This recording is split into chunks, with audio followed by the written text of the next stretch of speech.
जय श्री कृष्णा। कैसे हैं आप सब लोग। 2024 यानी 2024 स्टार्ट होने वाला है, तो हमारी राशि पे किस तरह से प्रभाव पड़ेगा उसके बारे में बात कर रहे हैं। बात कर रहे हैं हम कर्क राशि की कि कर्क राशि वालों के लिए 2024 कैसा रहने वाला है। कोई उपलब्धि मिलेगी या कोई सावधानी तो नहीं बरतनी है। तो चलिए स्टार्ट करते हैं। अब कर्क राशि वालों के लिए जीवन में क्या बदलाव आएंगे, देखिए हर पहलू पे बात करेंगे। उनका स्वास्थ्य कैसा रहेगा, उनका भविष्य में आगे वो क्या योजनाएं बनाएंगे जिससे उन्हें लाभ मिलेगा या क्या उनको उपलब्धि मिलेगी। देखिए राशिफल स्टार्ट करने से पहले जैसे मैं हमेशा बताती हूँ, ये जो राशिफल देखिए आप चंद्र राशि के अकॉर्डिंग देखिए, क्योंकि ग्रहों का जो गोचर होता है वो चंद्र राशि के अकॉर्डिंग ही होता है। तो चलिए स्टार्ट करते हैं। कर्क राशि वालों के लिए ये 2024 कैसे रहने वाला है। 2024 कुछ मिला जुला सा रहेगा, क्योंकि ढैया चल रही है आपकी। एक साल ढैया के चले जा चुके हैं, यानी कि शनि की ढैया के एक साल खत्म हो चुके हैं। अब ये दूसरा साल है और जहाँ ढैया चल रही है वहां पर आपको स्वास्थ्य के हिसाब से तो ध्यान रखने वाला टाइम है। बहुत सारी प्रॉब्लम हो सकती है आपके। एंजाइटी बढ़ सकती है, स्किन का डिजीज हो सकता है, पैरों से रिलेटेड दिक्कत हो सकती है, आप डिप्रेशन में भी जा सकते हैं। डरा नहीं रही हूँ, समझा रही हूँ, सावधान कर रही हूँ कि आपकी ढैया चल रही है शनि की, तो आपको थोड़ा सा ध्यान तो रखना पड़ेगा। हेल्थ इश्यू आपके पूरे साल दिक्कत करेंगे। आपको बहुत ज़्यादा सोच समझ के खाना खाना है, यानी कि बाहर कहीं जाएं यात्राओं से कष्ट हो, उससे अच्छा है अपने आप को पहले सिक्योर कर लें और सावधान हो जाएं कि आपको हेल्थ इश्यू हो सकते हैं। अगर हम आपके कार्य क्षेत्र की बात करें तो कार्य क्षेत्र तो आपका अच्छा जाएगा। देखिए कुछ हो ना हो, लेकिन इस साल कार्य क्षेत्र आपका अच्छा होगा, क्योंकि गुरु वहां पर है और गुरु राहु की चपेट से हट चुके हैं। यानी राहु वहां थे, राहु के प्रकोप से हट चुके हैं। तो जो गुरु चांडाल दोष हो रखा था वो वहां से हट चुका है। तो गुरु की स्थिति अच्छी होने के कारण काम में आपके बढ़ोतरी होगी। आप पैसों से रिलेटेड जो दिक्कतें थी वो दूर होंगी। आपके घर में कुछ मनमुटाव था वो सारी चीज़ें सॉल्व होती चली जाएंगी। आप नया कारोबार भी स्टार्ट कर सकते हैं, प्रॉपर्टी का लाभ भी हो सकता है। तो यानी गुरु की सिचुएशन इतनी अच्छी है कि आपको लाभ हो जाएगा। भाग्य की बात करें तो भाग्य में राहु आ गए हैं, यानी कि राहु अभी यहाँ पे 18 महीने रहेंगे। तो भाग्य आपको सपोर्ट नहीं करेगा इतना जितना आप सोच रहे हैं।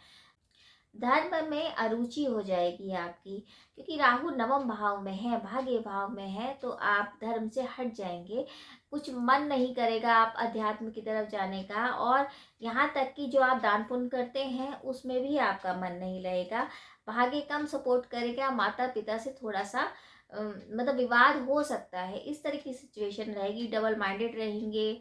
तो भाग्य जितना मजबूत होना चाहिए उतना सपोर्ट नहीं कर पाएगा। अगर वहाँ हम आपके कार्य क्षेत्र के अलावा अगर हम एजुकेशन की बात करते हैं, तो एजुकेशन में आपको थोड़ी बहुत दिक्कतें तो आएंगी, लेकिन गुरु की स्थिति अच्छी होने के कारण आपका सब कुछ मेंटेन होता चला जाएगा। क्योंकि ये देखिए, एक तो ढैया चल रही है शनि की, उसके बाद गुरु की स्थिति अच्छी है। तो जो भी चीज़ों के व्यवधान आएंगे, चाहे वो एजुकेशन का है, आपकी मैरिज लाइफ की है, या कोई भी तरीके का, वो सब गुरु बैलेंस कर लेंगे, गुरु आपके मेंटेन करते चले जाएंगे। तो बस गुरु की वजह से आपका ये साल कुछ बैलेंस होगा और काफ़ी चीज़ें आपकी अच्छी होंगी। तो ये तो मैंने एक संक्षेप में बताया कि क्या क्या चीज़ आपको ध्यान रखनी है, किस चीज़ का आपको बेनिफिट होगा, क्या आपको देखना है और क्या आपको हेल्थ के इश्यू हो सकते हैं। अब मैं मंथ वाइज बताऊंगी कि मंथ में कौन से महीने हमें क्या सिचुएशन का सामना करना पड़ सकता है और क्या चीज़ हमारे लिए अच्छी होगी। जनवरी की बात करें तो आपको मेहनत का रिजल्ट मिलेगा, यानी कि जो मेहनत आप बहुत दिन से कर रहे थे उसका रिजल्ट आपको मिलने वाला है। बहुत दिन से आप परेशान थे, कोई काम रुक रहा था, किसी काम में मन नहीं लग रहा था, वो सारी चीज़ें सही होंगी। तो जनवरी का महीना काफ़ी खुशियों भरा होगा और आपको काफ़ी राहत मिलेगी। जो पुराने काम पेंडिंग थे वो काम आपके होंगे। फरवरी के महीने में आपको स्वास्थ्य का ध्यान रखना है, हेल्थ के इश्यू बढ़ सकते हैं, पुरानी कोई बीमारी आपको परेशान कर सकती है, नसों की कोई दिक्कत है, या आपके घर में किसी भी तरीके से माता पिता को कोई कष्ट है, उसकी वजह से आपको एंग्जाइटी हो सकती है। मतलब कि आपको हर तरह से तनाव से और हेल्थ की जो भी आपकी प्रॉब्लम चल रही है उससे आपको सावधान रहने का टाइम है। फरवरी में थोड़ा सा आपको स्वास्थ्य का ध्यान रखना पड़ेगा। मार्च की बात कहें तो धन की बहुत ज़्यादा बरकत रहेगी।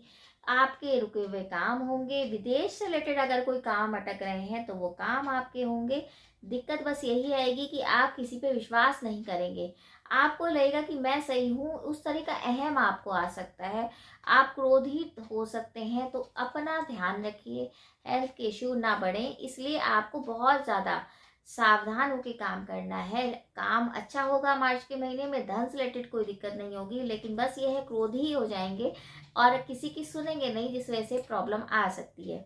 अप्रैल के महीने में आय अच्छी होगी, यानी धन तो अच्छा आएगा, लेकिन वहाँ ट्रैवल से आपको दिक्कत हो सकती है। यात्राओं में थोड़ा सा कष्ट हो सकता है। यात्राओं में आप सोचेंगे कि ये नहीं, ये यात्रा सफल रहेगी, और वही यात्रा आपकी असफल रह सकती है। इस तरह की सिचुएशन हो सकती है। तो अप्रैल के महीने बहुत सोच समझ के आपको निकालना है। किसी भी तरीके का इन्वेस्टमेंट नहीं करना है। शेयर मार्केट में भी आपको सावधानी बरतनी है। कोई ऐसा बड़ा लार्ज स्केल में आपको पैसा नहीं लगाना है। अगर हम मई की बात करते हैं तो मई में अचानक धन लाभ हो सकता है। कोई हो सकता है पिछले साल यानी कि 2023 का कोई रुका हुआ धन आपको मिल जाए, अचानक लाभ की संभावना बढ़ेगी। यानी कि या आपको लग रहा था कि जैसे बहुत दिन से शेयर पड़े थे और आप सोच रहे थे इससे धन नहीं आएगा, तो उससे धन मिल सकता है। यानी कि सडनली अचानक से आपको लाभ मिलेगा मई के महीने में। जून में थोड़ा नुकसान उठा सकते हैं। किसका? सेहत का नुकसान हो सकता है। किसी तीसरे व्यक्ति के कारण आपके घर में कलेश हो सकता है, उस बात का ध्यान रखिए। तो जून का महीना सावधानी भरा है, नुकसान ना हो इस बात का आपको ध्यान रखना पड़ेगा। किसी तीसरे व्यक्ति पे विश्वास नहीं करना है। जुलाई के महीने में धन जो है वो तो अच्छा होगा, लेकिन विद्यार्थी वर्ग के लिए बहुत अच्छा टाइम है। आप जो काम सोच रहे थे, सरकारी दफ्तरों से सोच रहे थे, या विद्यार्थी वर्ग सोच रहे थे, बाहर जाने के बारे में सोच रहे थे, वो सारे काम आपके होंगे। तो जुलाई का महीना विद्यार्थियों के लिए खास तौर पे बहुत अच्छा जाएगा।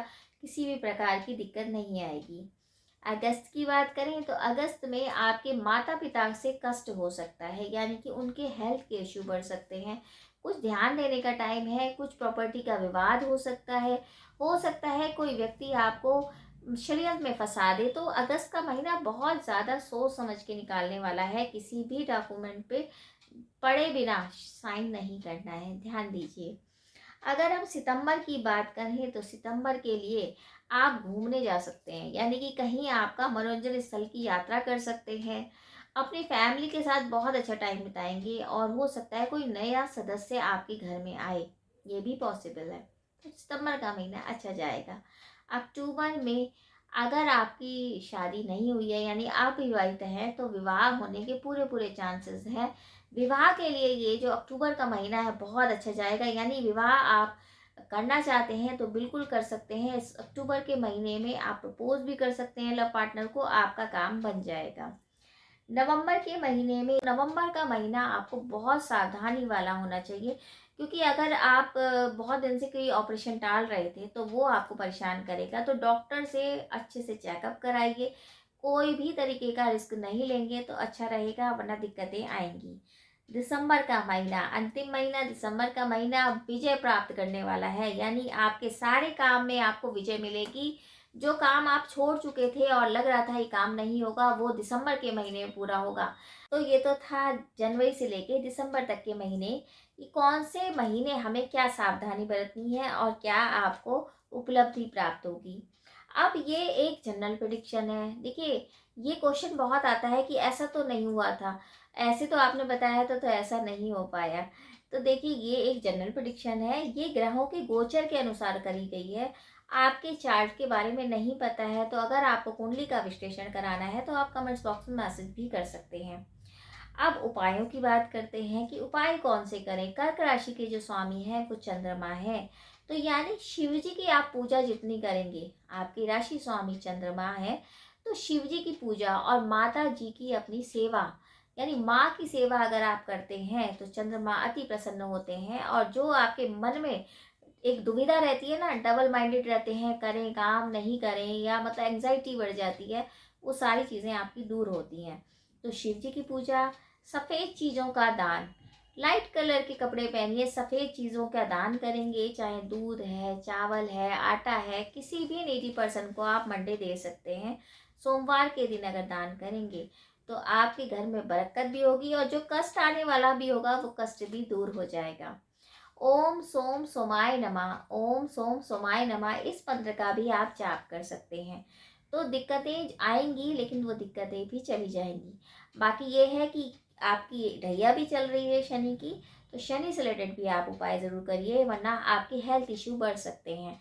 तो शनि के उपाय जैसे जो भी होते हैं, आप काली चीज़ों का दान करें, शनि के मंत्रों का जाप करें, ये भी आप कर सकते हैं। तो ये तो था एक संक्षेप वर्णन कि उपाय क्या करने हैं और कैसा रहेगा 2024। तो बाकी यही उम्मीद करी जाए कि ये जो 2024 है कर्क राशि वालों के लिए काफ़ी खुशी भरा हो, आपकी सारी मनोकामना पूर्ण हो, ईश्वर का आशीर्वाद आप पे बना रहे।